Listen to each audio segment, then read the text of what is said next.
a man once swore to the oath of bravery. Ladies and gentlemen, this is only the beginning.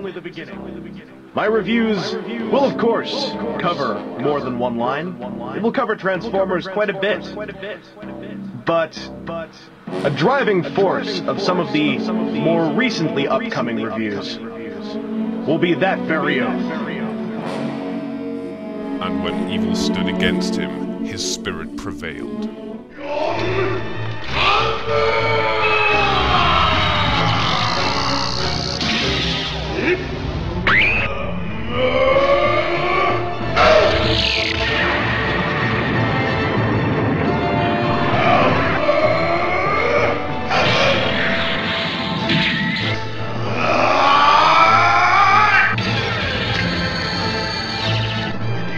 Camcorder, birthplace of my subtitles,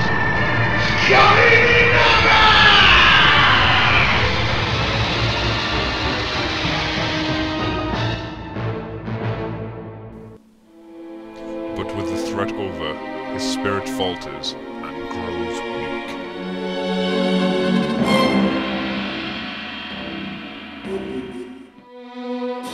But things are about to change. For here and now, we shall remind him about the oath he swore to bravery, and that justice shines forevermore.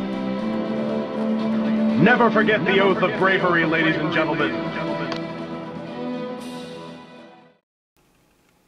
Hey guys, sorry it's been a long time since I've done a video, but for some bizarre reason my filming area has changed, evolved, some might say, for some unknown reason.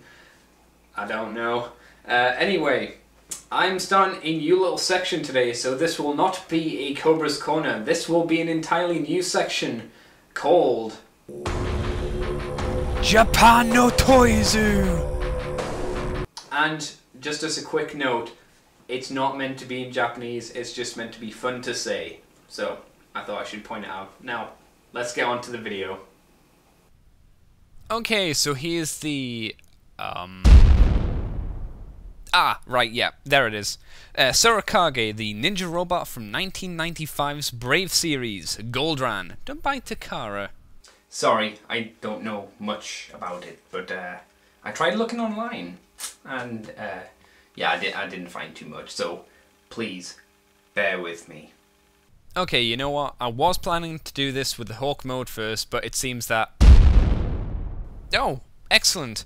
So anyway, here he is in his Ninja Hawk mode, and the Hawk mode makes a lot more sense than his other Brave counterparts, which were all cars and vehicle based. A Hawk is a lot more ninja-y, really, isn't it? So why don't we now have a look at the figure, and we'll play with the articulation of the wings a bit. Now the problem with these are, they're a little heavy, so one tap and, yeah, like that, too heavy. But it's got some nice articulation in the wing there, so you can move it up and down.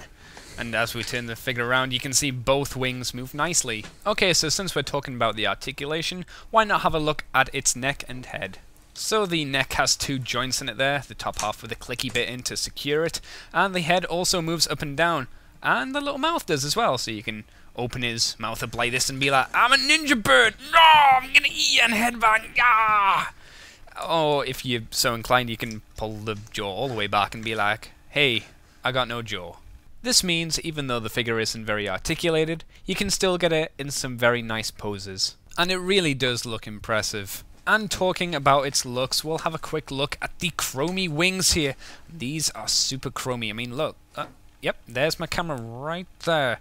That's how good the chrome is on this guy. And you know, it's even on the head.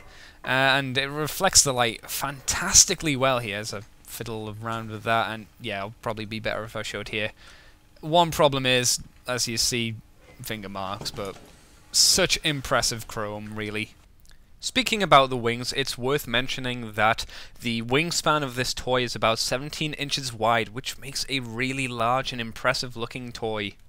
But if you think this mode is defenseless, you're quite wrong. With a simple couple of twists, you can undo the backpack and fold it forward, revealing his missiles, and a mighty amount of missiles he has, which really helps arm this guy to the teeth. And instead of having a spring missile gimmick, you have this. So you push down and the pressure will shoot off the missiles. Boom, boom, boom. One more. There it goes. And this makes it a lot better than the usual spring missile gimmick, which is a little tiring at this point. Now, one problem I will mention about this toy is the robot mode is very visible underneath. As you can see, the arms and legs, and even the head, if you pull off the tail, are incredibly visible. But it is 1995, people, so what are you gonna do? Anyway, let's move on to the transformation now. For a 1995 toy, this doesn't revolutionize anything in the Transformers world. However, it is still fun to transform. And the double jointed neck moves very smoothly. The tail does little. And you will find very powerful ratchet joints in the legs.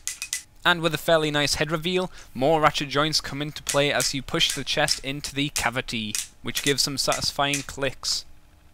Now flip down both of the feet, and flip up both of the hands, which give another click as they go into position. Put the sword on his back, and put the top of the hawk head on his normal head.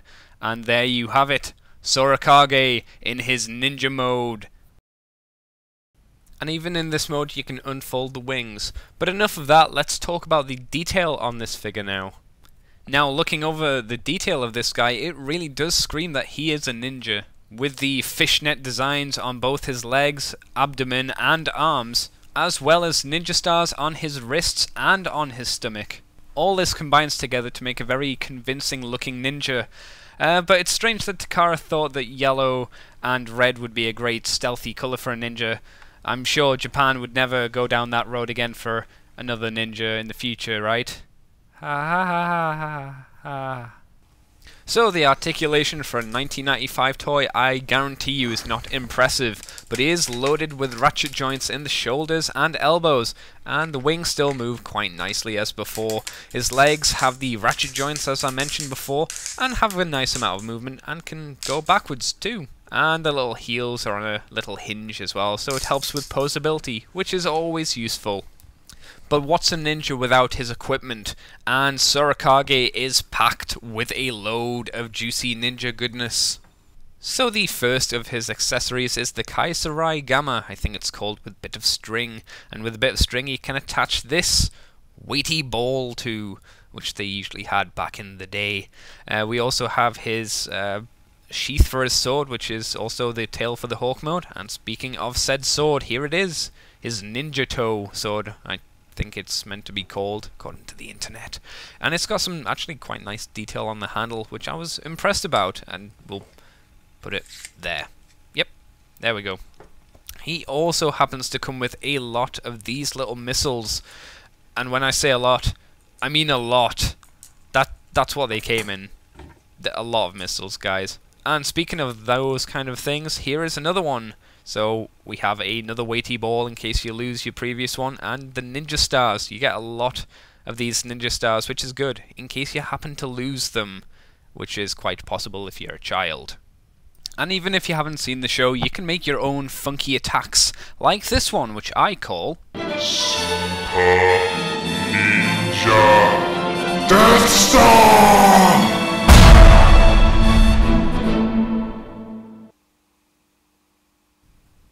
Ah, poor Destro. Oh well.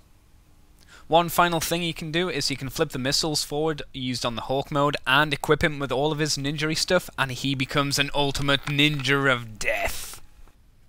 So, is it worth picking up Sora Kage? Well, it depends. He's fairly expensive these days, unfortunately, and usually you can only get the South Korean import, which is what I have. But if you dig the simple transformation, and you love series like Gao Gai Ga and the other Brave ones, then it's probably worth it. Or if you just love the chromy wings.